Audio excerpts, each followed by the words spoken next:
Hello and welcome back guys. मैं जुगलार एक बार और आपका अपने यूट्यूब चैनल में हार्दिक स्वागत करता हूं। आज का विषय मैं लेकर आया हूं कक्षा 9वीं अर्धवार्षिक परीक्षा मैथमेटिक्स क्वेश्चन पेपर।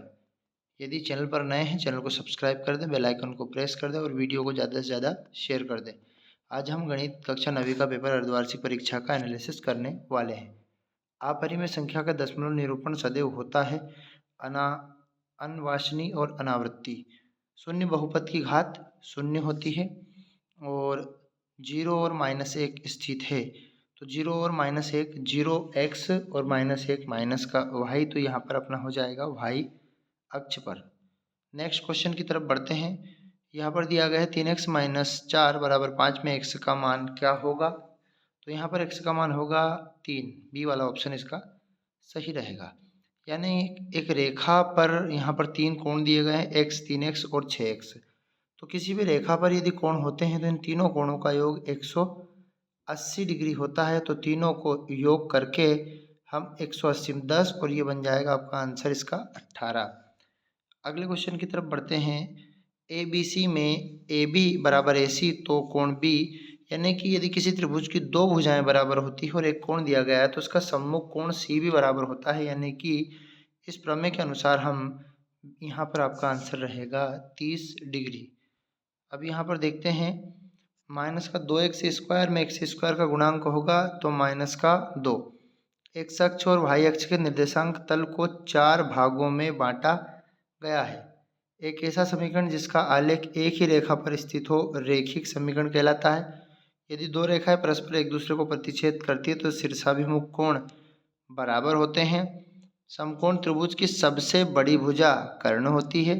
समांतर चतुर्भुज के दोनों विकर्ण परस्पर एक दूसरे को समद्विभाजित करते हैं। अब नेक्स्ट क्वेश्चन की तरफ चलते हैं। तो सत्य सत्य दिए गए हैं। तो बहुपद x² + 2x + 3 एक द्विपदी है। बिल्कुल यहाँ पर द्विपदी बहुपद है। असत्य, ये द्विपदी नहीं है, त्रिपदी है। इसमें 3 पद दिए गए हैं।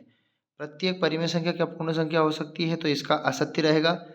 y अक्ष के निर्देशांक को भुज कहते हैं, असत्य। समीकरण x + 2y = 3 का एक हल है, बिल्कुल सत्य है ये।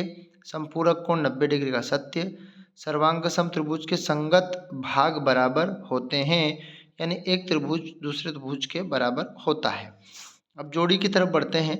-2 + 5 -11, तो इसका आंसर आपका हो जाएगा -4 सॉल्व करने पर। -6 × 1/2 यानी -3, इसका आंसर सी वाला रहेगा।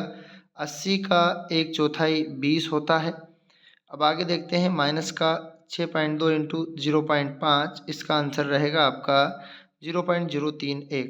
60 का 25%, तो 60 का 25% हो जाएगा आपका 15, और 15% का भिन्न में रूप हो जाएगा 3/20। ये आपका आंसर रहेगा।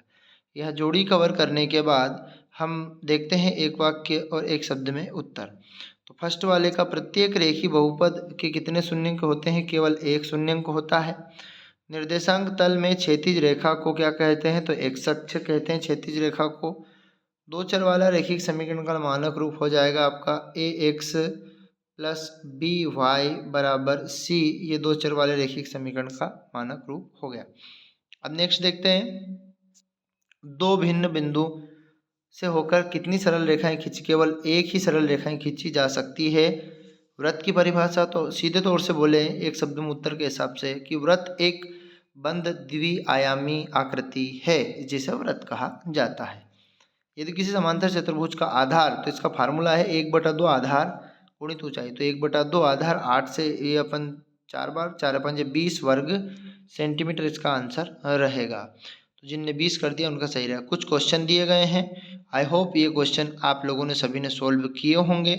और यहाँ पर यदि इनका सॉल्यूशन प्राप्त करना है तो हमें हमारे चैनल के माध्यम से इनका सोल्व आपको प्लेलिस्ट में मिल जाएगा। कमेंट बॉक्स में आप बता सकते हैं।